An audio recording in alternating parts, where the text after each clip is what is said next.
Ladies and gentlemen, please join me in giving a warm welcome to the Provost and Senior Vice President for Academic Affairs for Kennesaw State University, Dr. Kathy Schwab.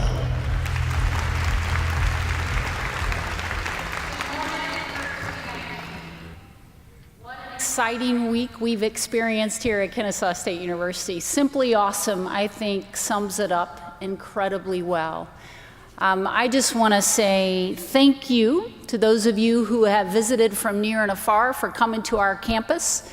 We have been planning for you, and we have been excited about you for a long time. And let me tell you, you didn't disappoint, and NCUR 2019 didn't disappoint as well. I am so impressed by what I have seen and what I've experienced over the last 2.5 days. I'm really proud of our campus and our faculty and our staff and the NCUR leadership team who has done just an incredible job making this event happen this week. And I'm even more impressed by our undergraduate students that I've seen in action this week. I had the opportunity to facilitate or to moderate a few sessions yesterday, and I was absolutely blown away by what I saw. This is my first opportunity to ever attend an NCUR event. Those students were prepared. Those students knew their research. Those students knew their methodologies. I was also impressed by the students who were in attendance who said, I'm going to be there, I'm going to be engaged, I'm going to be respectful to these presenters, and I'm going to ask meaningful questions. And you know, I was also really inspired by the faculty members who came to see their students present. I love that NCUR involves and engages faculty members as well as students. You know, those of us who are in higher education, we have entered higher education in many ways through the path of research. Research is really what distinguishes higher education from other forms of training and education. And faculty members who have been trained in the methodologies and in the approaches to research, and they get to share and experience the research process with their students. I saw the pride on their faces. I saw the excitement that they had in understanding that their students also found excitement in exploring knowledge and in understanding phenomena in a different way. So exciting and so inspiring this week. Thank you all for making NCUR 2019 such a success. I also want to say, undergraduates, just a big good for you. Good for you for pursuing research. Good for you for wanting to understand something beyond a surface level. Good for you for wanting to dig deeper and to probe something at a very, very deep level and then to share that insight with someone else. You will be distinguished when you go out into the world because of the experience that you have had at NCUR, but also for the very fact that you decided that you want to explore ideas and phenomenon through research. When you go into the workplace, when you go into an interview, you're going to be able to talk about something and be an expert in something that nobody else will be. You're going to be able to show expertise and insight at a very deep level. And whatever it was that you studied, whatever it was that you learned about, you will also be able to take those skills and apply them in other contexts. You will question things deeper, and you will have the tools to explore ideas at a much deeper level. So let me tell you something. The workplace needs what you have learned, and society needs it as well. Just extremely proud of each and every one of you. I want to, in my closing remarks here, I want to just say thank you to the faculty members who understand that learning and engaging happens in the classroom, certainly. Our students come into the classroom, they interact with material, they interact with our professors, they interact with one another. but the best learning happens when there is a place at the intersection of learning in the classroom and learning outside the classroom. And so I just want to extend a real thank you to the universities and to the faculty members who understand that fact. And I would be remiss today if I didn't just say a heartfelt thank you to all of those at Kennesaw State University, our faculty, our staff members, for what you have done to make NCUR 2019 a success. I especially want to thank one individual, and there's no way I could name every name, but Dr. Amy Buddy has just done a heart investment into, or has made a heart investment into NCUR 2019, and just so thankful to you, Amy, for all that you have done.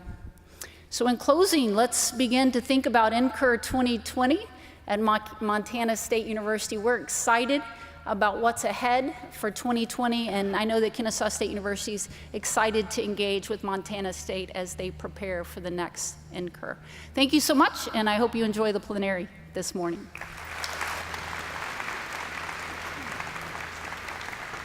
Please welcome to the stage Undergraduate Research Program Director and faculty member at Moravian College and Chair of the National Council on Undergraduate Research Oversight Committee, Sarah Johnson.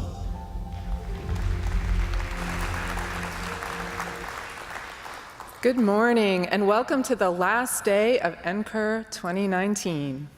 As chair of the Council on Undergraduate Research's NCUR Oversight Committee, my task this morning is to help cap off an amazing conference and to lead into our third plenary speaker, Kenneth Casey Martin.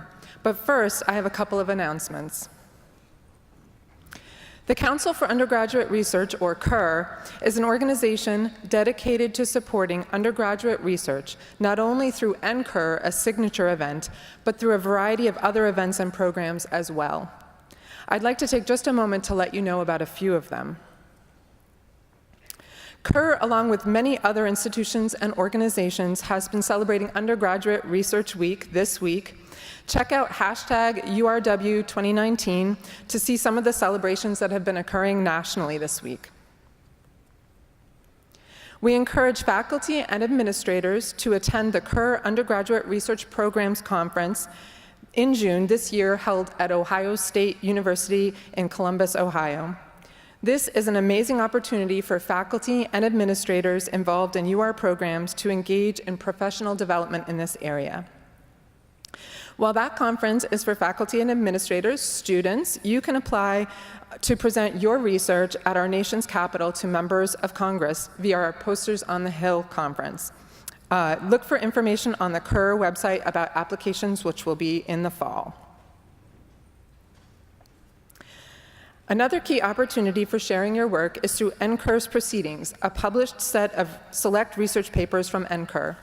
There is information about the NCUR Proceedings on the CUR website, as well as on the Proceedings' own website, seen here. The deadline for submission for this year's Proceedings is June 15th, so you have some time to think about your submission. Lastly, as NCUR 2019 draws to a close, we ask you to think ahead to next year. NCUR 2020 will be held at Montana State University in Bozeman and will have the same great enthusiasm surrounding undergraduate research and creative scholarship as you witnessed here at KSU. We are very excited to see some of you again at Montana State in 2020.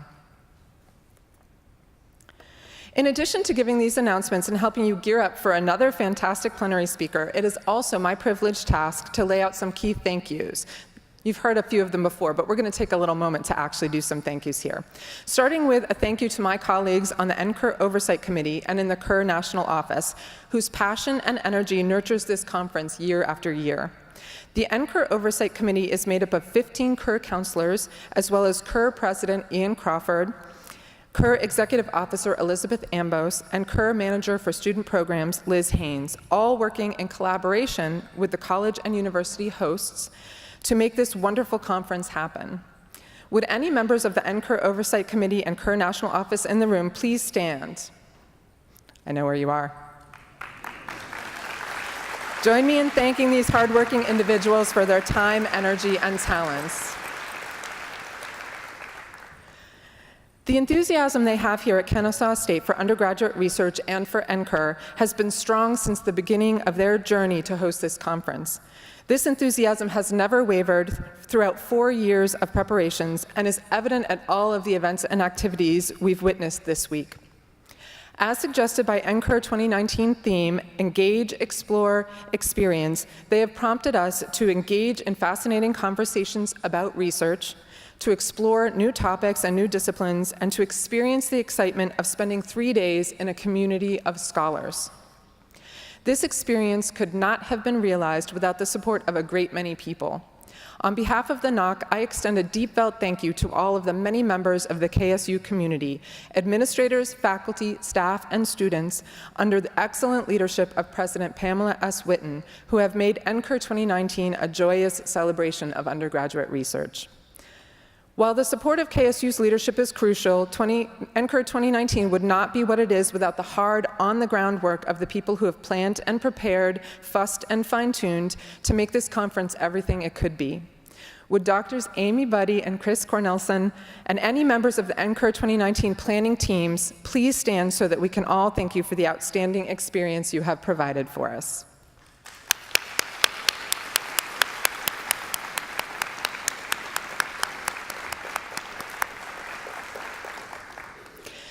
I know that the reward these amazing people seek is not actually our applause and admiration. The real reward for these people is to be able to watch you, our incredible student researchers, present your work. I want to take a moment to recognize you, along with your enthusiastic faculty and administrators who helped get you here. You've given us new ideas to consider, results to examine, works of art to explore, dances, music, and theater to move us, and models of engagement and critical thinking to inspire us. So thank you to you too.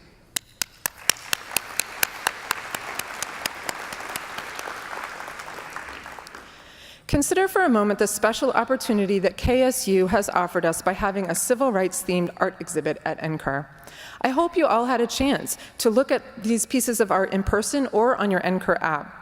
They were amazing pieces. They included sculpture and woodcut, photography, and quilt work. They expressed themes across a range of issues related to race and religion, drawing ties to dark elements of our country's history, to current-day racial tensions, and even to the classic writings of W.E.B. Du Bois. Our hope for all of you is that you take a similar approach to your work, thinking about the scholarship that you do, whether broad in scope like that exhibit or as narrow as a microorganism on a petri dish, and drawing connections between that work and the world around you. Whatever direction you take next, the work that you have done has drawn a connection between you and the world of scholarship. This connection is one that can feed you for the rest of your life, whatever you choose to do and wherever you choose to go. This community of scholars that you have joined, devoted to learning and making other communities better, is itself a better community because you have joined us.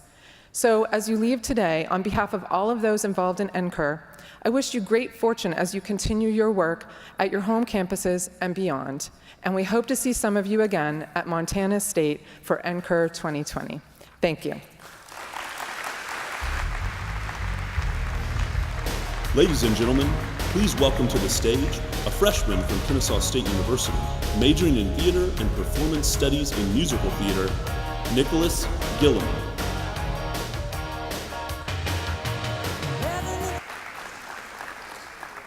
Today, I have the distinct privilege of introducing our third and final plenary speaker. Casey Martin is currently the Principal Program Manager of Plans and Roadmaps for Advanced Development Programs, the Skunk Works, Mobility Directorate at the Marietta, Georgia site. In this role, he is responsible for the coordination and definition of platform roadmaps, including the C-130, C-5, S-3, P-3, and Advanced Mobility. He was previously the manager for the ADP Advanced System Development and Conceptual Design team at the Marietta, Georgia site. In this role, he was responsible for advanced air mobility strategy, technical review, career planning, staffing, and personnel. He was previously the program manager for the NASA Ultra Efficient Strategic Transport and Environmentally Responsible Aviation Program for ADP. Prior to taking the position as CD manager, Casey was the conceptual design team leader for the Lockheed Martin Joint Future Theater Lifter effort. for the design of the next generation tactical mobility solutions. He was also the conceptual design task lead on the AFRL Speed Agile Concept Development Program, responsible for the development of a powered lift, fully integrated tactical mobility configuration. The SACD team was awarded the 2013 Aviation Week Laureate Award for Aeronautics and Propulsion. His career at Lockheed Martin includes work on the F-22, advanced design, and ADP working on a wide range of engineering areas, including modernization, research, and development programs. Additional experience garnered while working at General Dynamics Gulfstream Division was working on preliminary design of current and future business jet configurations. Casey was the staff engineer for the F-22 airframe, responsible for program integration, including modernization coordination, risk management, product improvements, and metrics.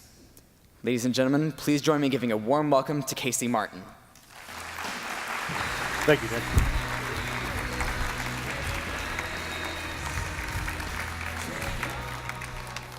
Good morning, everyone. I'd like to thank Kennesaw State and the conference for inviting me to come up here and talk to what's a pretty packed room for being the last big speaker here. So thank you, all of you, for coming out. I am Casey Martin, as you can kind of see up there for a minute. I work for Lockheed Martin Skunk Works. What is the Skunk Works? Well, we're a funny named little organization inside Lockheed Martin. We don't actually have skunks. We try to avoid that as much as we can. So let's talk a little bit about Lockheed Martin. All right, so let's see, we're going up one. Here we go. So Lockheed Martin Corporation, you've probably heard the name. We're a relatively large little company, about 100,000 people. It's mainly engineering. However, we have artists, artisans, business people, technical writers, people from essentially across the entire spectrum who support and make us one of the most innovative companies in the world. I come from the aeronautics area. Any of you are from the local area, the Marietta facility right down the street here, right next to Kennesaw State's other campus is where I actually work. Let's make sure this works. There we go. So aeronautics, what do we do in aeronautics? Well, we're gonna move on one more, sorry about that. So Skunk Works. What do we do in Skunk Works? We are the fastest, most innovative organization in aerospace. Now it's a boast, and it's probably hard. Some other companies may argue with me. They're not here though, so I'll make the boast in front of all of you. Many of the things that currently fly in the world, you guys may recognize there. The U-2, one of the first airplanes to fly very, very high over enemy territory. Very famous, I guess, for being shot down in the Cuban Missile Crisis. SR-71, if anyone out there doesn't recognize the SR-71, you probably haven't been in the United States or in the world in the last 50 years. The world's fastest jet. I had the privilege of working with the man who actually holds the speed record, the fastest man to ever go coast to coast in that airplane. Managed to go from Los Angeles to the other side of the airplane at 2,250 miles an hour, turned around and went back. That's a really cool airplane, and we're going to talk a little bit about it. When it comes to research and development, we had to invent an entirely new material system. We had to develop a whole new way of manufacturing. And we had to actually invent a whole new way of getting materials. So that airplane was built during the Cold War, and we currently in the United States didn't have a lot of titanium, which that airplane is about 80% titanium. We actually bought all the titanium from the Russians. They didn't really know this. They thought they were selling it to some other guy who was going to sell it to another person. But all the titanium essentially on that airplane that overflew their territory and they tried to shoot down no less than 1,000 times actually came from the mines in Siberia that we were overflying and taking pictures of. You look down over on the right-hand side there, everyone's favorite airplane that doesn't look like it should fly. The first time anyone ever saw the F-117, a pilot would come in. They were an experienced pilot. They had flown for the Air Force for years and years. We'd bring them into a darkened hangar someplace in the desert. They'd open up it, they'd turn on the lights, kind of like the lights in here. We had kind of a nice thing. The music would come up and they'd look at it and they'd say, okay, you guys kidding me? That can't possibly fly. And what we basically did there is we developed stealth. All right, so what's stealth? Stealth makes that airplane very hard to see, obviously. That's what we try and do with it. It was actually, once again, the Russians helped us out a lot there. That airplane was actually based on a thesis from a Russian researcher on how to make radar waves not return to their source. Someone read it at a conference like this, brought it back to California. Luckily, we had people on staff that translated Russian, and I don't know where they came from, and we won't ask those sort of questions anymore. They translated it into English, and everyone said, wow, they really have something here. I wonder if the Russian military knows they have something. And they didn't. The conference paper was never read by the Russians, never got into any of those. We basically took it and went to town on it and invented an entire area of research and development that goes on today. F-22 and F-35, both current frontline fighters for the United States Air Force, F-35 across the world. Those airplanes were developed and tested at the Skunk Works. What we do is we create the future. Now, there's about 50 other airplanes that aren't on this chart.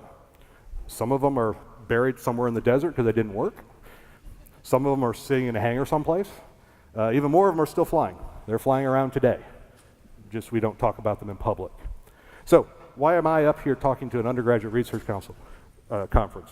I started in undergraduate research 25 years ago. I went to Georgia Tech. I was lucky enough to wander into a lab one day and ended up spending the next 4 years of my life in that lab doing undergraduate research. What it taught me is that the textbook in the classroom was important, but there was this broad world of solutions that weren't in the teacher's edition, that weren't actually anything that someone had done, and that was inspiring and exceptionally scary sometimes. What Skunk Works does is invents what's not there. If you can find it in a textbook, we're not working on it. Period, dot, without a doubt, we don't work on those sort of problems.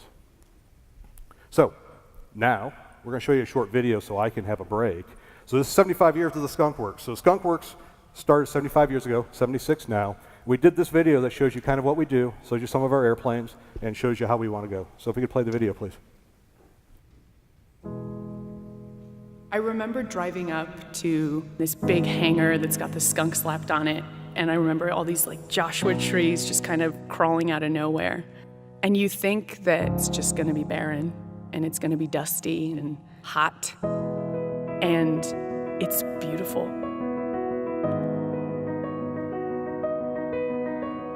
There's so many lessons that are learned, so much knowledge in previous chapters of what our company has been. There were a lot of generations before me that had a lot of great thoughts and a lot of great ideas. We're typically asked to develop advanced technologies, capabilities that don't exist, that are of critical importance to our national security.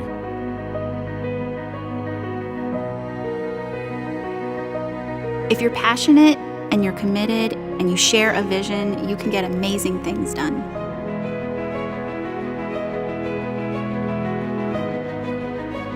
Being a part of this team that gets to innovate is an honor that I couldn't have described before coming and being a part of this.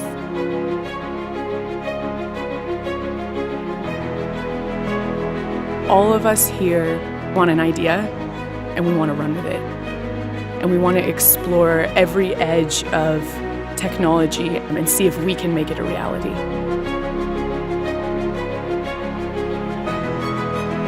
This has been a dream of mine. I've been fascinated by airplanes, rockets, anything that'll fly since I was a little kid.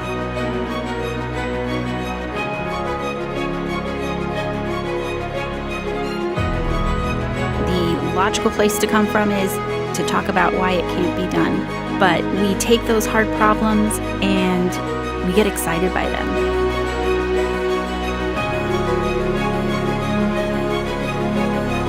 We're known for the disruptive systems that we've produced in the past, but also for framing the state of the art for the future.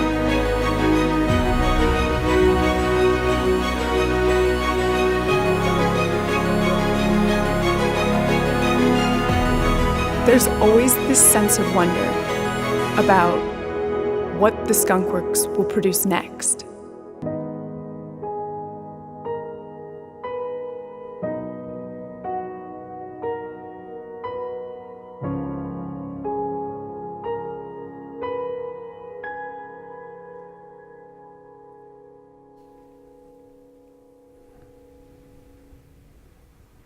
Okay, so it's always very hard to follow the video, I'll just say, because that was professionally done, obviously, not by me. But it does show. So I have an entire staff out in Palmdale, California that does visual media for me. I have artists that sit on my teams. I have people who write professional scripts. Now, I wish I'd actually had them engaged and provide a little better intro to myself, because I made Nick read something that is almost impossible to read, and I think he did an excellent job getting through what was a lot of words and big words and weird words. So good on him. I think he has a theater, basically, future that's going to be really good, especially with hard words. Saw a few things in that video. Let's talk a little bit before I talk about where we started. Right at the end, you saw coming out of the desert floor this big diamond-shaped object. Now, that's Helendale, California. It's not the end of the world. You can see the end of the world. It's right over the next rise from there. It's the middle of the high desert of California, and that's where we do all of our radar testing.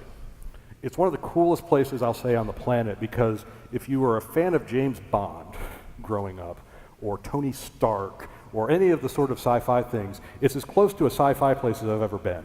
It's a huge pit in the ground that goes down 15 or 20 stories with this huge pole in the middle that we put research airplanes on top to shoot radar waves at them. But you go there, and it's something out of a Doctor Strange, some sort of weird area. And it's one of these facilities you're like, I never would have guessed that this existed for real on the planet. They had to bury it because the Russian satellites would fly by 12 times a day and take pictures. So they bring the model up, they do their research, they bring it down, wait for the satellite to pass, bring it back up, bring it back down, repeat over and over. You get to spend a few weeks out in the desert looking at data coming off of a bigger radar array. It's fun for about the first 5 hours, and then you realize you're in the middle of the desert of California, and that gets the fun kind of out of it. But it's a really cool thing. The thing I like about aerospace is we have sort of these more interesting things. We don't do normal, everyday stuff. Google has a lot of cool stuff. Huge army of people doing amazing things. What they don't have is a big facility in the middle of the desert that looks like a secret lair that I know of currently, where we get to put really cool things on the top of big sticks and take readings off of them. So where'd this all start? It actually started in a circus tent, of all things. It literally started in a circus tent in California. So 17 June 1943, before my time, luckily. The Germans fly a jet airplane.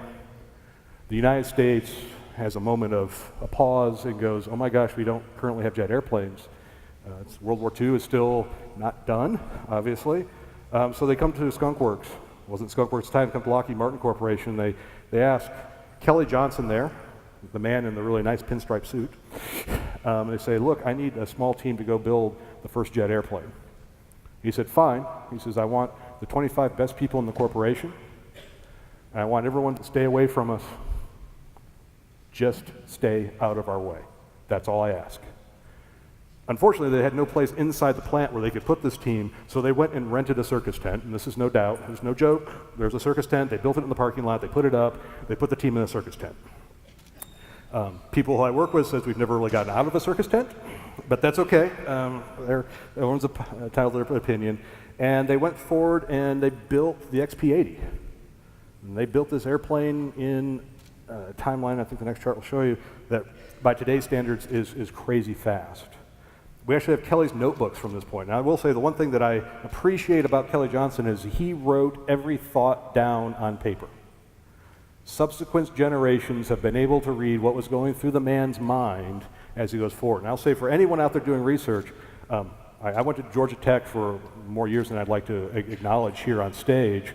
Write everything down. If you're doing research, it's boring. It's the worst part of research, but write it down, because in 6 years you may go back. I still go back to some of my work I did at Georgia Tech and look at it, and I wonder how smart the guy who wrote this must have been at the time. Because quite honestly, I couldn't do half of that now, but it's great to see how good he was back in the day. So they basically set up a circus tent. Why do they call it Skunk Works?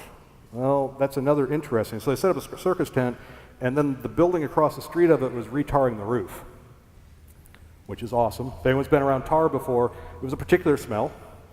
So there was one person who would answer the phone inside the circus tent, and the Little Abner comics, which I don't expect anyone who's an undergraduate here to have ever read a Little Abner comic. I've read like 2 because I work for Skunk Works.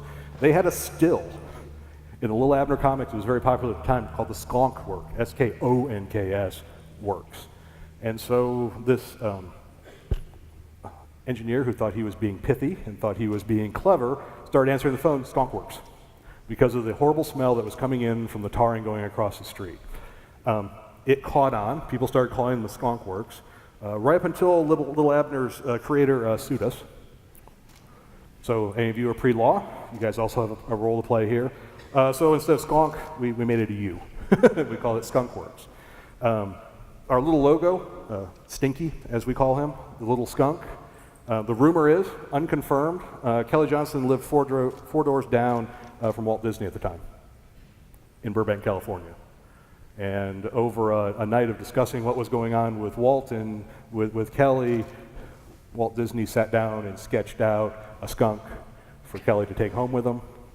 And it's been through a few revisions, but that's the skunk we currently enjoy. So we have a little tie to Disney. The original location of the Skunk Works, as it happenstance, I guess, in Burbank, California, is now owned by Disney. So we left Burbank a number of years ago, and Disney bought the facility in order to do animation and other development. So we're not Disney, but we have a long history apparently with Disney. So what do we do? We meet urgent challenges. What's an urgent challenge? During the Cold War, we built the U-2 because we perceived that there was a bomber gap. You guys, those of you history majors could probably give a dissertation on this, but we believe that the Russians had more bombers than we did, and we needed some way to overfly their territory and take a picture. We thought, how can we do this? Well, we built the U-2, which flew above all the threats in the world. No one could shoot it down because it flew above 80,000 feet. If you ever met a U-2 pilot, really cool guys, I've met several of them, they got to get into a spacesuit to go fly the airplane. Because at those altitudes, there was not enough pressure in the cockpit to keep the blood from boiling. Now, it's not as glamorous as you may think. They were also flying for 15 hours sometimes in a spacesuit, in a little cockpit, so you may imagine it wasn't the most comfortable thing we've ever done to a pilot.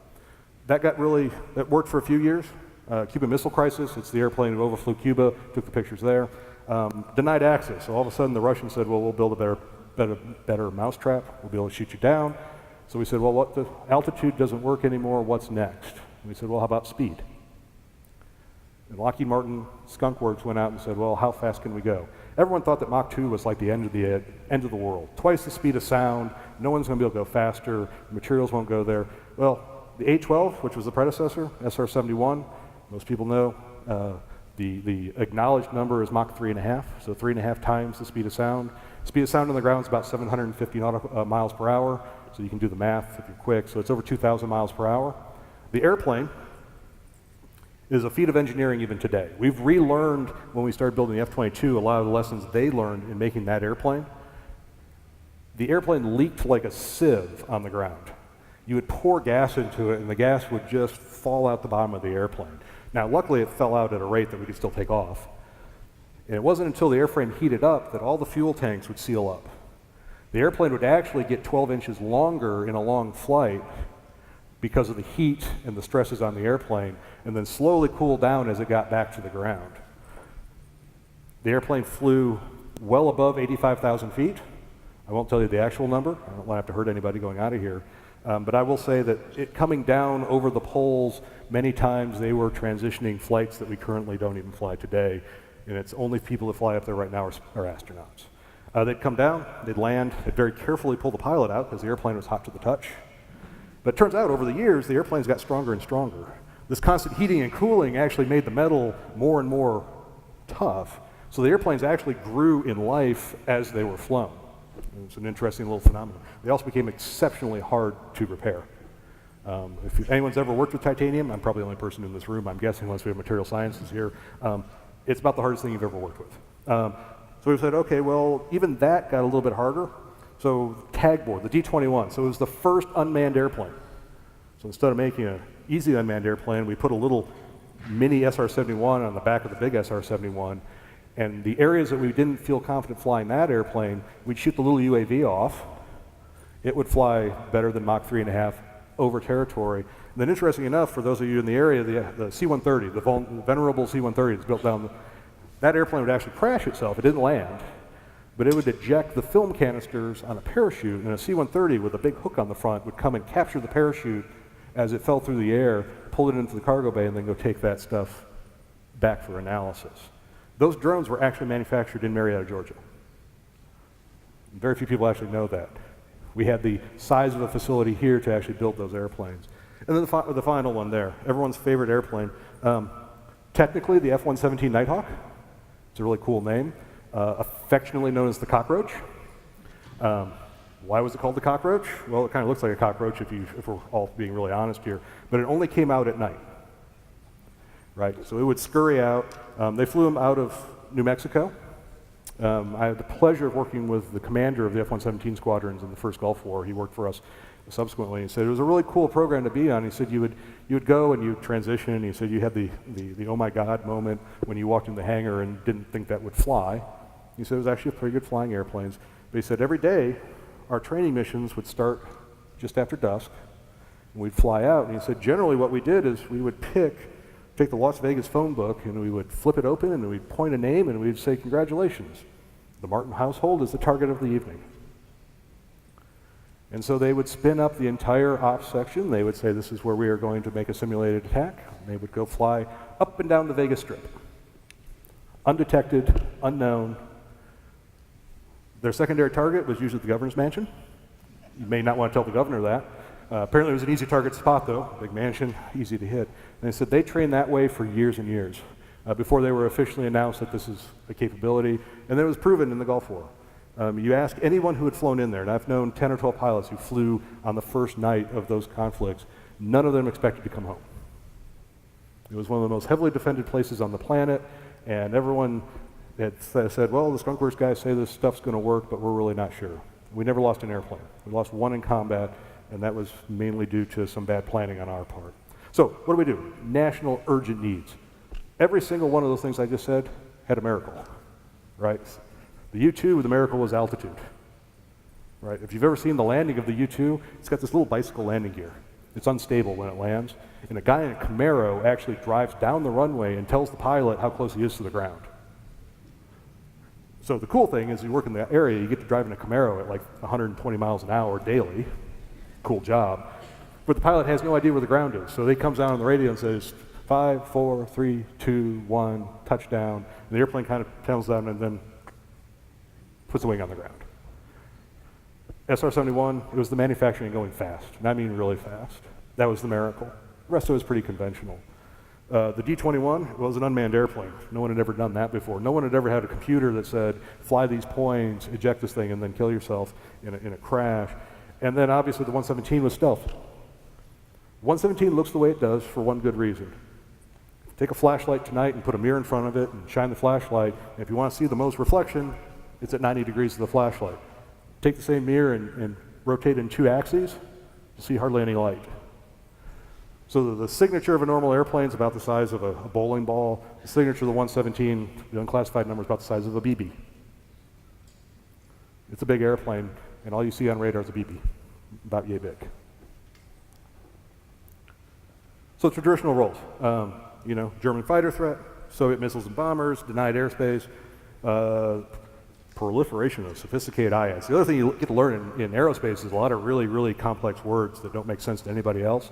IADS is an integrated air defense system. So in other words, people have missiles and they try and shoot you down. It's pretty simple.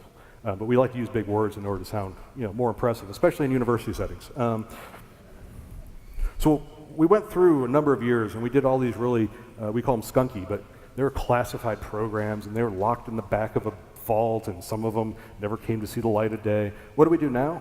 Well, leveraging investments in game-changing technologies. Once again, big words. What we do? Well, we develop really cool stuff and try and put it on airplanes. We try and put it on boats. We try and put it on satellites. We'll try to put it pretty much anywhere when someone has a requirement. We're doing such interesting things as fusion reactors now in California. You saw in the video, there were a bunch of guys looking at monitors and there's sort of a green, orangish glow in the back. That's our fusion lab. We have a fusion reactor that we're working on currently in California. Why? Because we hired some really smart PhD people because we had an interest in plasma, because we wanted to make really fast things. And when you go fast enough, above Mach 5, the air turns into a plasma. So we hired some PhDs, some guys who had done some really cool research. People whose CVs, I can't pronounce the first 5 lines of any of their publications. Literally, it's relatively hard. We brought on the Skunk Works and they're working on this and they said, well, we really have some ideas on how we could make fusion work. And we said, really? That's cool.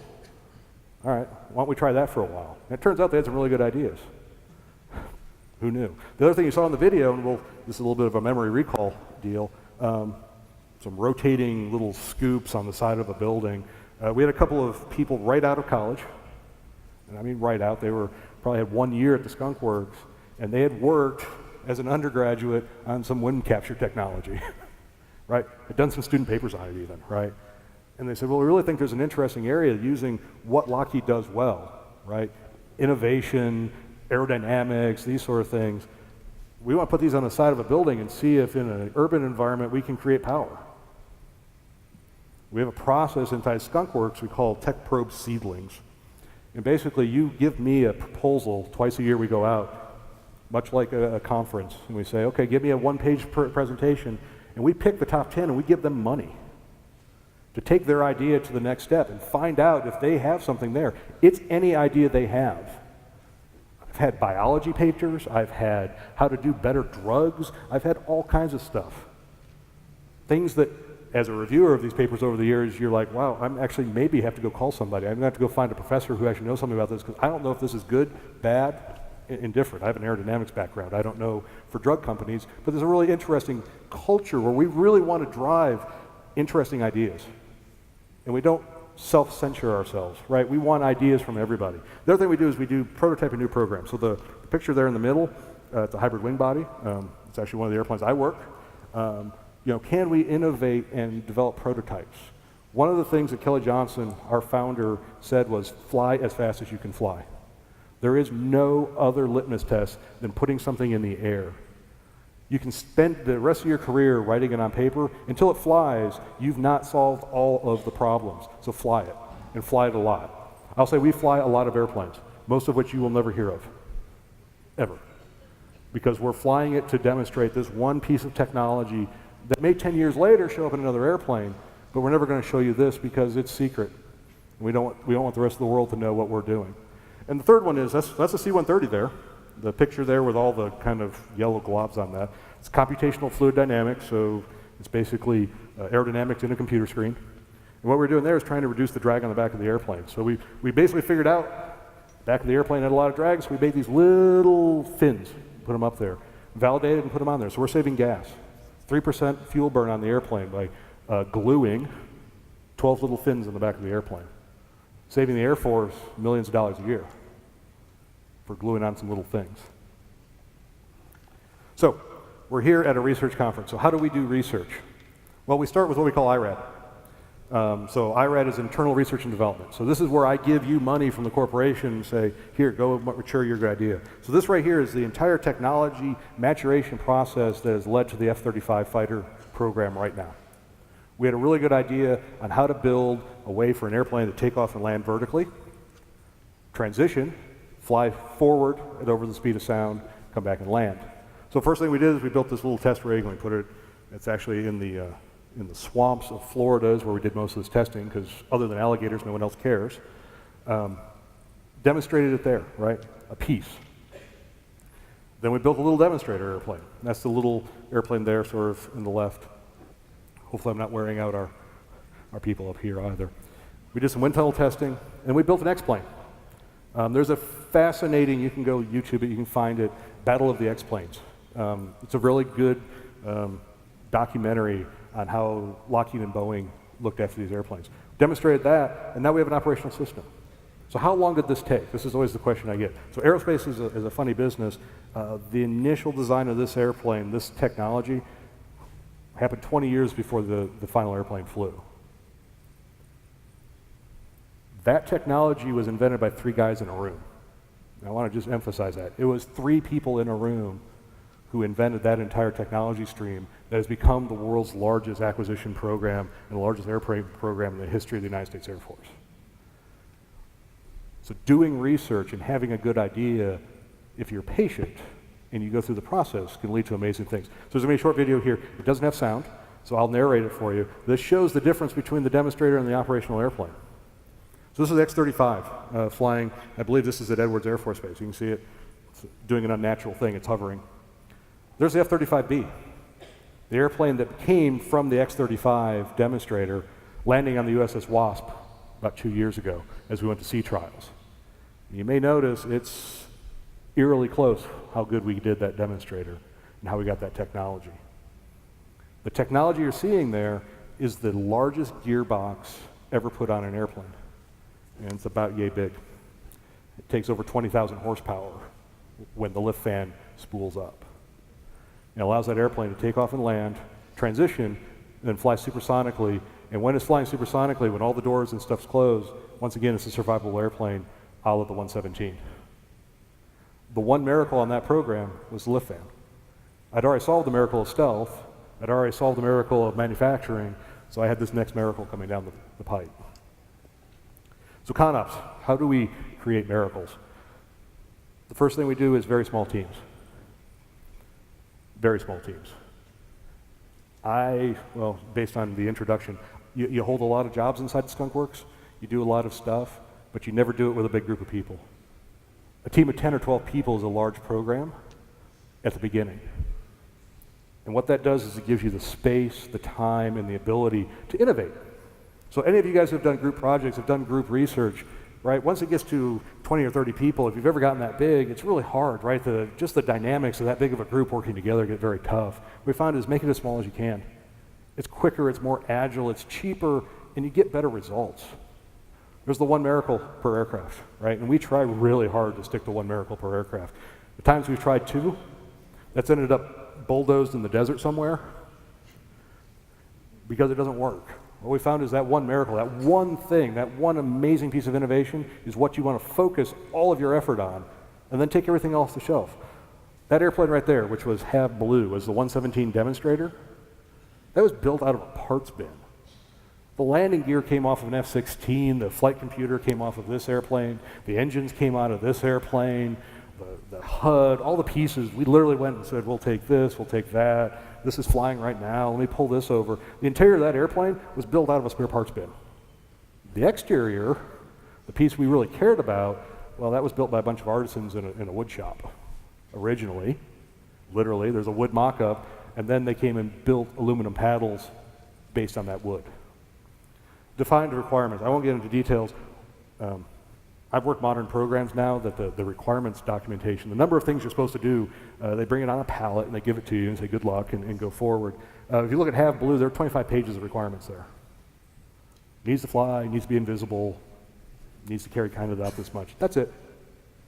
Kelly Johnson used to hand back money to the government routinely. But he also used to argue their requirements vehemently. If it was more than 2 pages, he wouldn't take their money, often. The XP-80 requirements was on 1 page. Build a jet fighter, basically period. It needs to take off and land. We'd really prefer it maybe carried a couple guns, but build a jet fighter. So this is the area that's the closest to my heart. I used to run this group for us locally. So the airplane there on the left, the swoopy-looking airplane flying over Edwards, that's the hybrid wing by demonstrator. So I was the program manager of that program. It was an airplane I drew, which is cool, I'll just say. Getting to draw airplanes is what I did in college and high school in the corners of when I was supposed to be paying attention. Never did that to anyone of my teachers who may have been here, in case they are. But basically, we have artists who sit with me because what we want to do is have creative people working inside the technical space. I would rather have a creative person draw a cool airplane and try and make it fly than to have an engineer sit here and make an ugly airplane that's better, because you don't sell ugly airplanes, and no one wants to see pictures of ugly airplanes either. The one on the right, that's the next fighter, or at least the version of the next fighter I'm going to show you here publicly, here inside a big auditorium at Kennesaw State University. That's the airplane that will come after the F-22. That is where a lot of our effort is right now. We build a lot of X and Y planes. And like I said, we build a lot of airplanes you'll never see. The X-44A, which you saw in that video, that was revealed 2 years ago at an air show. It had been flying for 10 years. Advanced manufacturing. The other thing we spend a lot of time is figuring out how to build airplanes.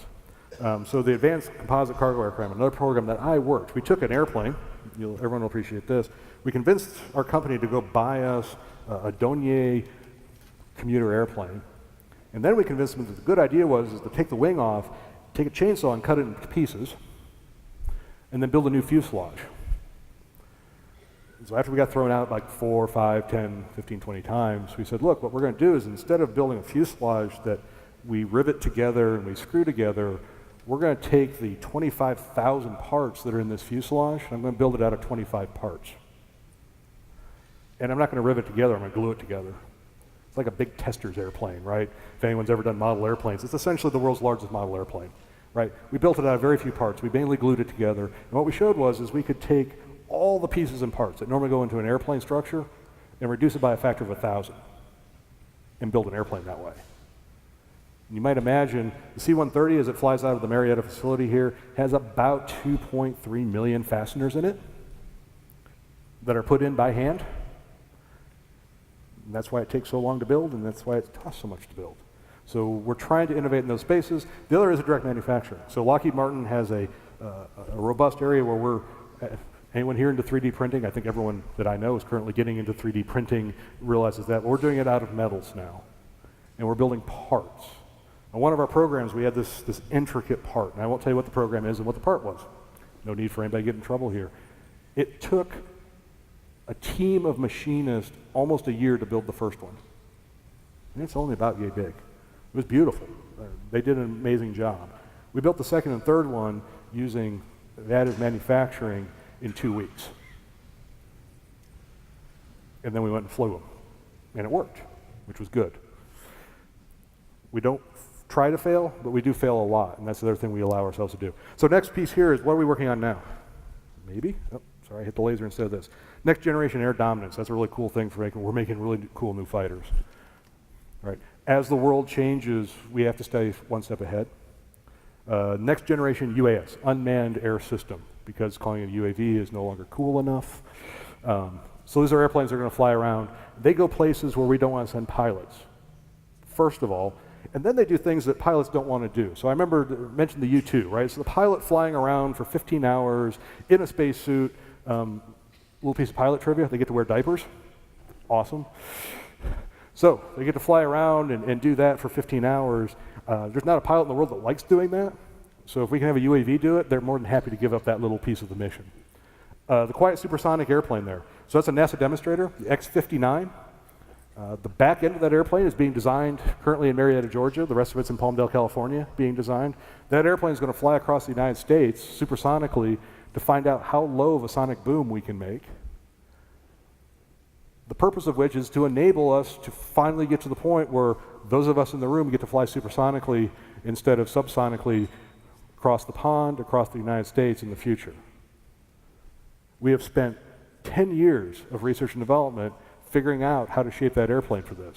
And now we get to go build it, test it, and find out how good we are. And then hypersonics. So hypersonics is anything that goes above Mach 5, technically. It is an area where we've decided that with speed, once again, is becoming the new stealth. Going faster is how we are going to move forward in the future. So we're working a number of programs. We've flown 2 flight demonstrators of this. Neither of one worked, which is awesome. Everyone likes a good spectacular failure. We launched them on rockets off the West Coast, flying over the Pacific.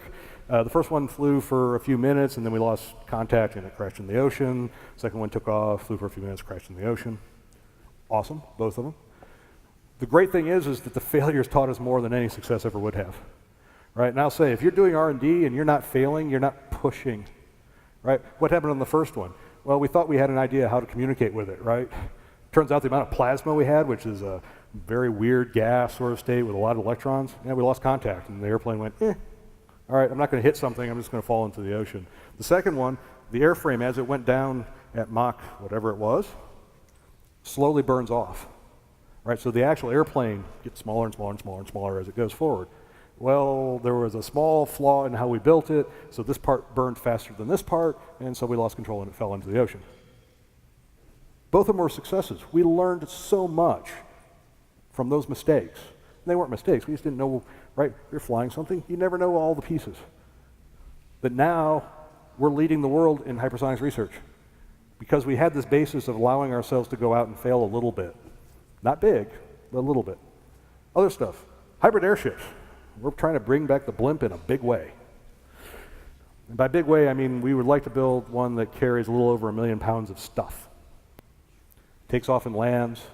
It's really cool, actually. We have a demonstrator out in California. It freaked out the city of Los Angeles when we first flew it. The number of UFO sightings in town went up appreciably because this big white thing started lumbering over the hills of California. Everyone called the police. Luckily, no one shot at us. We took off and landed, and we basically did a demonstration, right? So we built one ourselves to figure out if the technology worked. The really cool thing is it's got little hovercraft to land. So I can land on water or snow or anything. And then when I land, I turn the hovercraft motors backwards, and I actually suck myself down to the ground. That was a really cool solution. One guy came up with that idea because we were trying to figure out how to put landing gear on it so that we could land in all these different locations, and let's put hovercraft pieces on it. Not a bad idea. Advanced mobility, we already talked about that airplane. Small UASs. For Lockheed Martin Skunk Works, to be building airplanes that are sort of hand-launched is a little bit weird, but that's what we do for other customers. And there's special projects. That's the Skunk on a Cloud. That's one of those things we say that there's other stuff that we're not going to talk about here in a public forum. It's really cool stuff. Love to show you guys. Not going to. Compact fusion, we already talked about that a little bit. So we're doing fusion research. We're really hoping they're successful and they don't create a singularity and kill the entire world. So far, they've told me there's a very low possibility of that, but here we go. But we're building larger and larger experiments. So we're on like our 5th experiment. And each time it gets a little bit hotter, and a little bit cooler, and a little bit closer to that goal. MDC2, ABMS. So that's basically a bunch of software. So if you're a software engineer, we love you. Airplanes are essentially really cool, but they're the dust cover for all the electronics that go inside them now. And that's where a lot of the money in research is. Kelly's lessons. Anyone after this can Google Kelly's 14 lessons of how to do this. He wrote them down. They're on a plaque outside of every one of our offices. The 3 big ones. There's no single best method, right? Best idea wins. I don't care if you're the vice president or if someone coming out of college, you have the better idea, you get to win, and that's how we're going to build the airplane. Most common cause of failure is lack of a suitable engine. Engines are horrible. No one likes engines, except for engine people.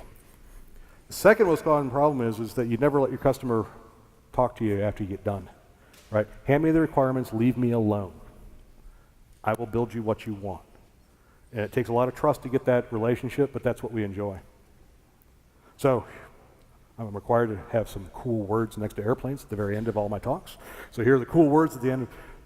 Inconceivable. No one believed that we could build the XP-80. Unattainable. That's the F-104, the rocket with a man in it. Mach 2 fighter, the first airplane to go that fast. Guy kind of strapped himself in. Unimaginable, that's the U-2, flew at unimaginable altitudes. Unbelievable. I still get to go see SR-71s, and I'm amazed that they built and designed that airplane back when they didn't have computers and they didn't do that sort of work. Unobservable, that's pretty self-explanatory. Unbeatable, that's the F-22. I've had the honor of working that program for about 3.5 years. Still the premier fighter in the world. It does things that no other fighter will ever do again. It may be the most high-performance fighter we ever build. And then adaptable.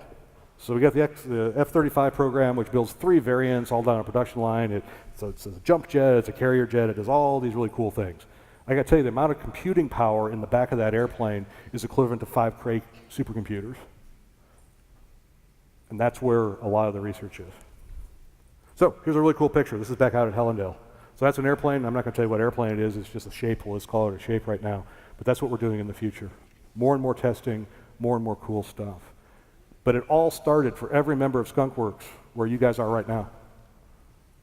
Everyone did undergraduate research that we hire, almost to a fault. Everyone got their hands dirty early. It used to be the question was, I don't care about your education, I've read your resume. Do you fix cars? Do you build things? Are you good with your hands? Because I want that experience out of every single person I bring in, because it's about putting real airplanes in the air. And that's it. So I'd like to thank you for not heckling, not throwing anything. Appreciate that. I didn't want to dodge too much. And I think we will take some questions. All right. Wow. Wow. Is this thing on? Wow, wow, wow. Okay, so I'm a Trekkie, and I just have to ask, how much of the Star Trek type stuff is actually, like, most of those pictures remind me of Star Trek. So what's coming for us mere mortals in the near future? So the closest thing to Star Trek we're working on is the fusion. And if you've got questions, please come on up to please come up to the corner. to the microphones, one on that side and one over here as well. Love to have questions. So the fusion research is an area that we're working on, and it was the first area that, as a Skunk Works employee, even I went, really, we're working on fusion reactors. That seems to be Star Trek. Someone spent too much time in a sci-fi convention doing basically their research, until I actually saw how serious we were about it, and saw the team of PhDs and really big thinkers doing it. I think there's a good chance we'll make it. I don't know if it's going to be in the next 5 or the next 10 years. But the people working it are probably going to get us there. Awesome. I personally want frequent Beamer miles myself. That's fair. All right, we'll take our first question, the young lady over here. Hello, my name is Anne Marcel, and I'm from Juniata College. So earlier on, you said that you are creating the future. And so my question is, what type of future do you envision, and do you feel that it is sustainable? That's an excellent question. What kind of future do we envision? So we do these great exercises. They're fun. We say, let's look at 25, 50, and 100 years out and try and figure out what the world looks like before we try and figure out what technologies we want to insert into that world. I will say that the areas that we're working inside aerospace are a connected future. We're trying to reduce fuel burn. We're trying to reduce our reliance upon fossil fuels. We're trying to do all of that. The more far-reaching stuff we're doing, compact fusion, right? That's basically a safe, sustainable energy source for everybody. Compact fusion means instead of a fusion reactor being something that's the size of a huge auditorium like that, I can put it in a truck and fly it somewhere in the world and provide power. It's those sort of technologies, capturing the wind energy in those sort of areas where we're trying to be good social sort of stewards of our environment and our far-reaching stuff, while we provide the U.S. and our allied people the ability to protect us and keep our freedoms, right? That's kind of the balancing act we have. I'm very hopeful that our future is a happy, safe one with clean fuel and for everybody.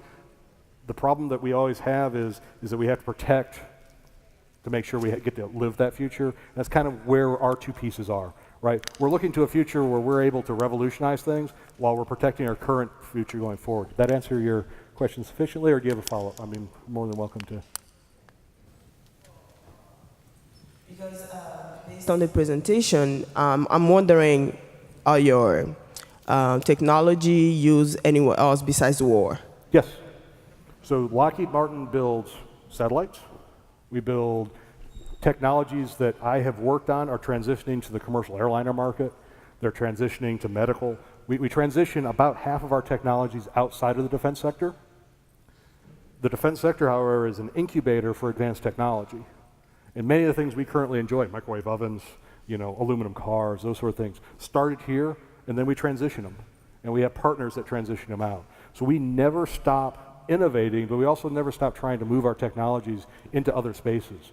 One of the technologies we just moved into a different space is a technology we sold to Hollywood for doing better computer animations, right? So hopefully the entertainment industry will be better. But yes, no, we are very conscious that what we do needs to transition beyond defense at some point. Excellent. Great question. And we'll take a question over here. Hi, I'm Kylie Weber. I'm from Valparaiso University, and I was wondering what your relationships are like with other companies that design military aircraft, especially in regards to sharing stealth-related technology and stuff on that end. Are you very secretive with your own things and kind of compete, or do you kind of share and move those innovations between yourselves? It's an excellent question. So we have a term inside the industry called competimates. So for instance, the Boeing Corporation and Lockheed Martin Corporation, we teamed up and built the F-22 fighter. We then, 10 years later, were fierce competitors on the F-35 program. And then a couple years later, we'll be teamed again on this and that. So there is a very small aerospace industry. Do we protect things? Yes. We protect some crown jewels, and we try not to share them as much.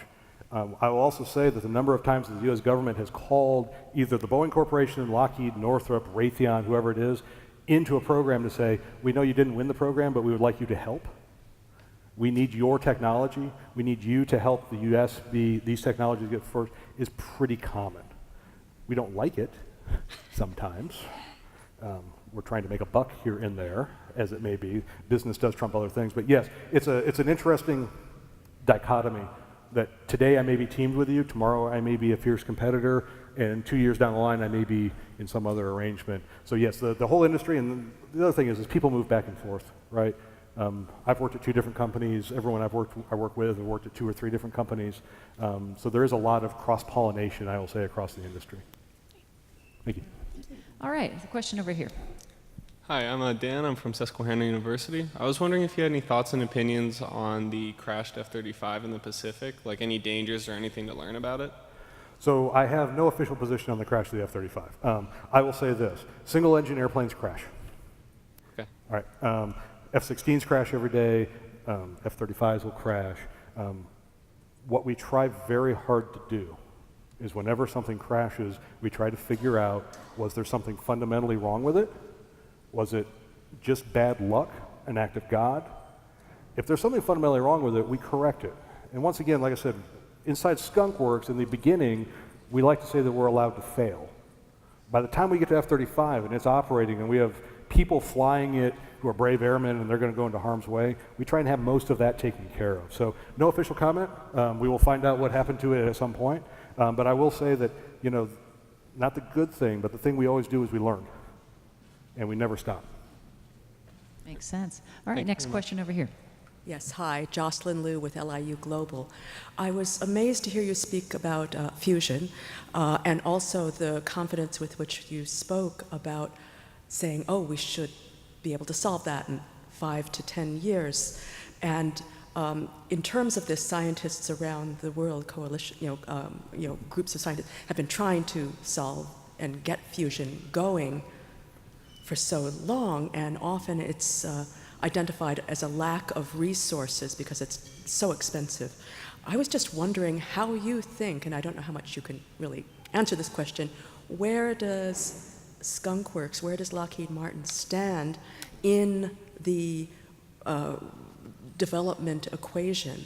Are you farther along than, let's say, other scientists in the world? And I don't know how much you can say, but So it's a good question, and it's one that I have to be ready for, because anytime I say the F word, fusion, yes. We get a lot of questions. Yes. So our approach is fundamentally different from CERN or any of these multinationals, right? There are people who have built these Tomac reactors that are, like I said, the size of this, and they cost $1 billion to put together. And we said, yeah, okay, that's cool, it's great. What if we look at a scale that is now addressable inside our ability to fund it, right? That was the first aha moment, right? Is, you know, the reactor that we're building right now, the test reactor, is like 5-6 feet long, about 18 inches in diameter, right? And it's a beautiful piece of machined materials that we get from Germany, and we have all these things going on. That's the piece that I think that we're ahead of other people, is that we've not said, let me build something that can power an entire city. Let me build something that I can put on a semi-trailer, and if I could make that work, then it's scalable. I'll build a bunch of them. I will mass produce them like car batteries and put them in sequence to power it, instead of trying to shoot for the end, right? The end piece is this, you know, huge thing that's the size of a power plant. We don't have an interest there. We're trying to make it addressable. To your point, it's always money, right? The world works on money. We have a scaled, stepwise, continuous set of experiments that each time we build it a little bit bigger, a little hotter, better magnets, better pieces. And so far, I'm a skeptic. You know, fusion's always 10 years away and always will be. One of the older jokes in the fusion area, right? That we are actually progressing, and the people who are working it say that their predictions are panning out at each step. Now, once you put fusionable material into it, okay, that's the graduation exercise. We've been progressing well, and the corporation in Skunk Works has been investing our own money to try and move this forward. And also, once again, I'll highlight, it's the scale that we're looking at, right? It's something I can put in a laboratory that feels kind of like a normal laboratory environment, rather than building an infrastructure that's the size of the Superdome in order to do it. Question here. Thank you. Hi, my name is Joshua Naisbitt. I'm from the San Jacinto College. Being from Houston, there are a lot of interesting engineering projects going on, specifically with Johnson Space Center, very similar to some of the research you were talking about with the supersonic flight, as well as the plasma-based engines you were talking about. There's a local company here called Ad Astra. I was wondering, is Lockheed working collaboratively with those companies and with those public entities like NASA for that type of research? Yes. So we work with pretty much everybody. I can't imagine a research organization in the world we don't touch.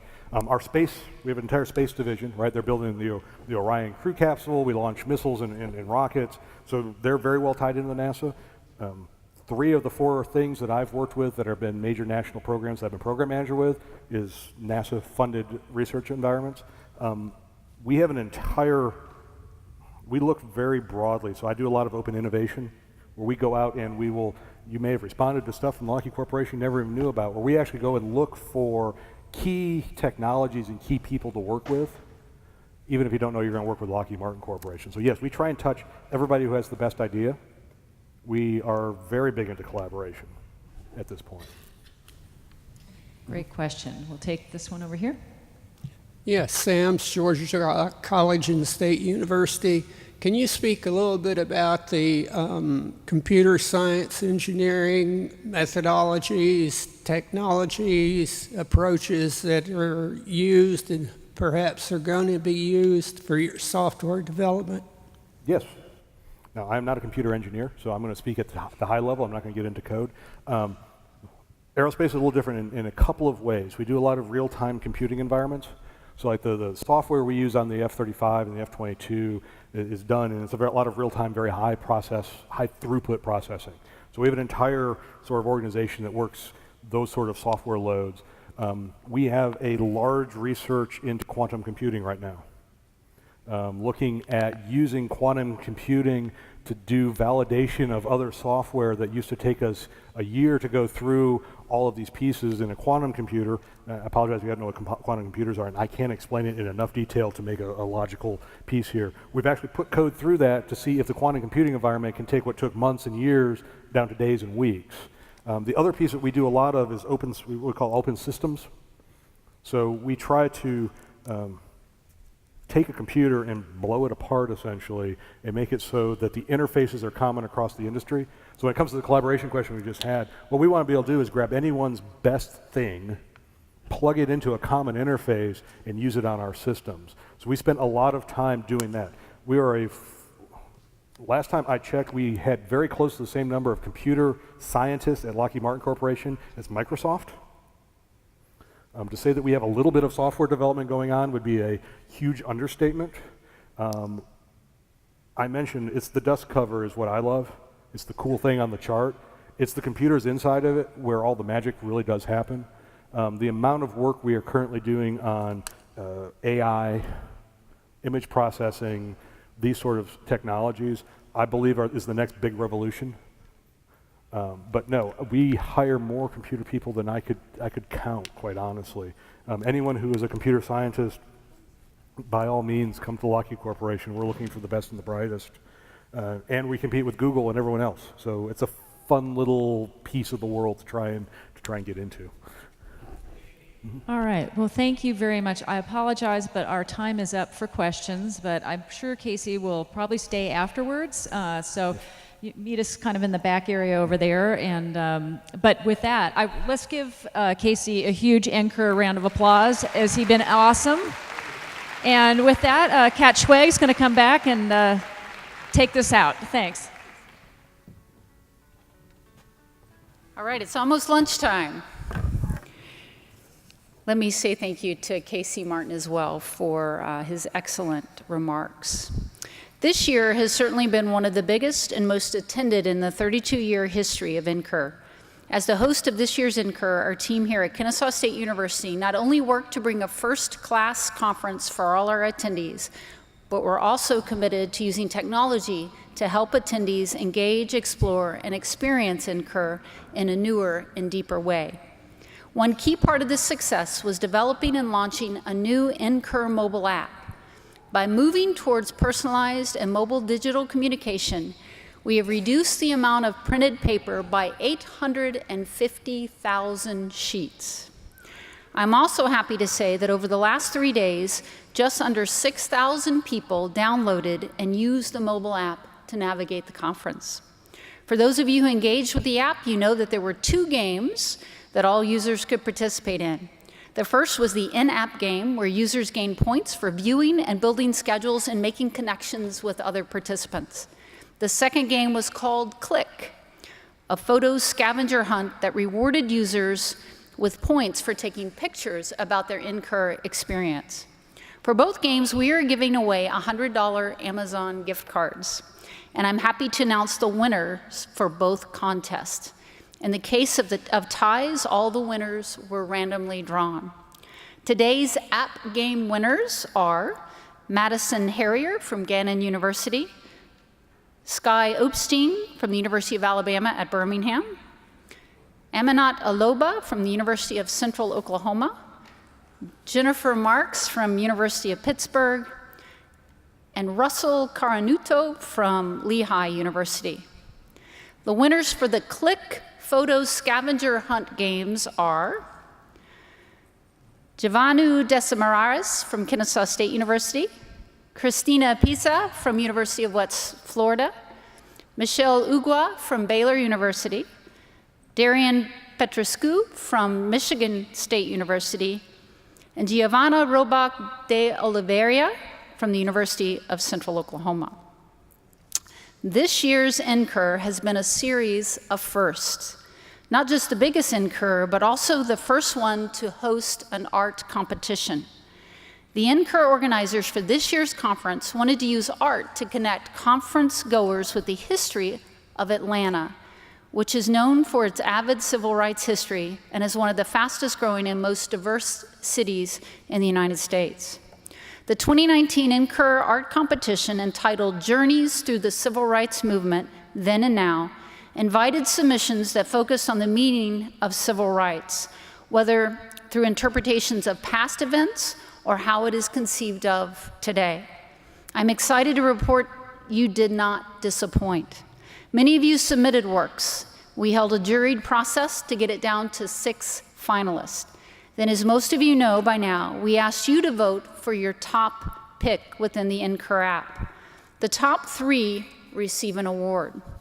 All of the artists did an amazing job, and I want to stop for a minute to acknowledge their talent and thank them for their contributions.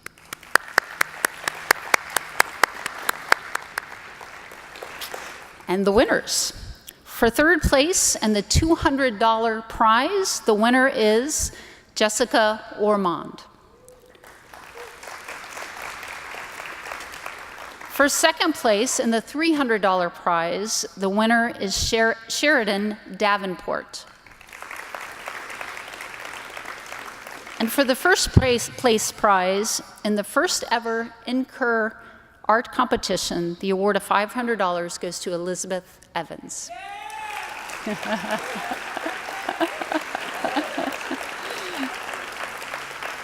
If you were named as a winner in any of these contests, please join us down at the stage at the conclusion of this event today. I do want to remind you that lunch will be served on the green, and you're all invited to join us following the plenary session. And this is going to conclude NCUR 2019. Please remain for just a moment as we have one final video for you. Thank you so much.